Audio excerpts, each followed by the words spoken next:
नमस्कार, मैं हूं पावन मिस्त्री और द पॉजिटिव शो पॉडकास्ट में आप सभी का स्वागत करता हूं।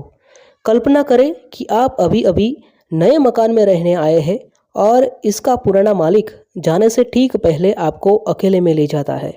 वह बताता है कि बेसमेंट में एक खास कमरा है जिसमें एक अद्भुत कंप्यूटर रखा है। आप उस कंप्यूटर में किसी भी लक्ष्य या सवाल की प्रोग्रामिंग कर सकते हैं और यह आपको ठीक समय पर बिल्कुल सही जवाब बता देगा। इसने हर बार सफलतापूर्वक काम किया था और हर जवाब बिल्कुल सही साबित हुआ था। कल्पना करें कि इससे आपके जीवन में कितना अविश्वसनीय फर्क आ सकता है। सच तो यह है कि आपके पास भी ऐसा कंप्यूटर मौजूद है। यह हर समय आपके लिए उपलब्ध भी है। इसे अतिचेतन मस्तिष्क कहा जाता है। यह इतिहास में खोजी गई सबसे प्रबल शक्ति है और आप जब चाहे इसका दोहन कर सकते हैं। इस पूरी पुस्तक में मैंने दोहराया है कि आप वही बन जाते हैं जिसके बारे में आप ज़्यादातर समय सोचते हैं और जिसे भी आप लगातार अपने दिमाग में रखते हैं उसे आप पा सकते हैं। इसके अलावा हमने आकर्षण तथा अनुरूपता के नियमों पर भी बात की थी और पूरी स्पष्टता के तय भी किया था कि महत्व पर भी आप क्या बनना, पाना और करना चाहते हैं। हर मामले में मैं अप्रत्यक्ष रूप से अतिचेतन मस्तिष्क की शक्ति का ही जिक्र कर रहा था। जब भी आप कोई महान और प्रेरक कलाकृति देखते हैं, अमर साहित्य या सुंदर कविता पढ़ते हैं, बेहतरीन संगीत सुनते हैं या उल्लेखनीय इमारत देखते हैं, तो आप अतिचेतन मस्तिष्क की सक्रियता के परिणाम देख रहे हैं। अतिचेतन गतिविधि का नियम, जो शायद आज तक खोजा गया सबसे महत्वपूर्ण मानसिक नियम है, और वह यह है कि जिस भी विचार, योजना या लक्ष्य को चेतन मन में लगातार रखा जाता है उसे अंततः अतिचेतन मस्तिष्क साकार कर देगा। जरा सोचे कि आप सचमुच जो भी बनना, पाना या करना चाहते हैं वह आपके लिए संभव है। अगर आप इस बारे में बिल्कुल स्पष्ट हो सके कि यह क्या है और फिर उस अपने अतिचेतन मस्तिष्क तक नियमित रूप से पहुंचा सके तो आप इसे अंततः हासिल कर लेंगे। आपका अतिचेतन मस्तिष्क क्या कर सकता है इसकी कोई सीमा नहीं है। सीमाएं सिर्फ वही है जो आप अपने मस्तिष्क और कल्पना पर लगाते हैं।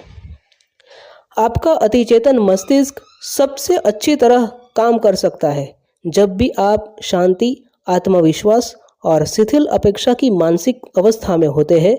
जब भी आप एकांत में शिथिलता का अभ्यास करते हैं, अपनी सारी चिंताएं छोड़ देते हैं और शांति से बैठ जाते हैं या प्रकृति के संपर्क में होते हैं, तो आपका अतिचेतन मस्तिष्क काम करने लगता है।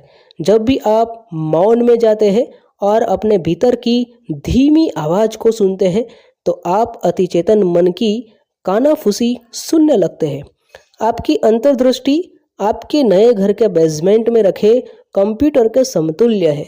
यह अतिचेतन मस्तिष्क के साथ आपका संपर्क है।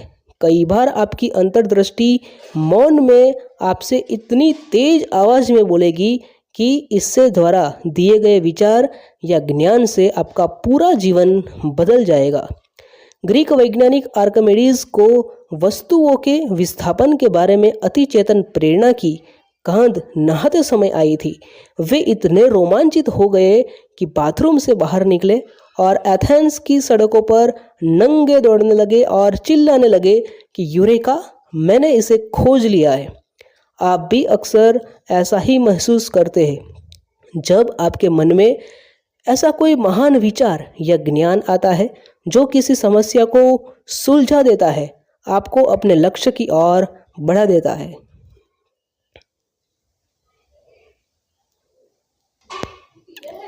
आपका अतिचेतन मस्तिष्क स्पष्ट, लिखित, निश्चित लक्ष्यों से प्रेरित होता है।